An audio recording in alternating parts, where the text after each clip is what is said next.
دا یو کس د دایمي نقشې دا چې موزونه پکېږي په جوماتونو کې ژوند دې باره کې تپوس کړی په زوال کې ماسپښین په وخت کې هرګز فرق نه.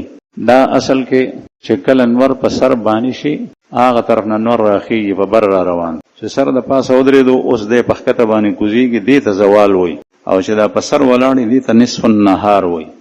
په نقشو کې دا په سر باندې ولاړوالی وخت دې ته زوال ویلی شوي. چې کله یو سړی په موز باندې ولاړ وي هغه نور له سر ته نور راغلی چې نیت یې تړلی او په دې دوران کې نور خو ودرېږي نه خو ډېر تیز روان دی هغه په سر باندې مرالو او بیا د 4 رکعاته مونځ کولو مثلا د باقي رکعتونه نور بیا قبلي طرف ته مغرب طرف ته وړېدلی و چې د باقي رکعتونه یې وکړل نو د مونځ نه دی شوی.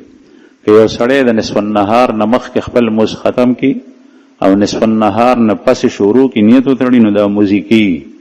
البته د وخت کې فرق شته. بعضې حضراتو نیمه ګنټه ورکړی دی ډېر بعضې 10 منټه ورکړی دا د احتیاط لپاره دی. اصل دا محققین علما وایي چې دې وخت کې چې کله د انور دې سر ته راځي او بالکل قائمة الزوال په سر د پاسه ودرېږي دې ټایم کې په موز باندې ودرېدل نه وي پکار مکروه.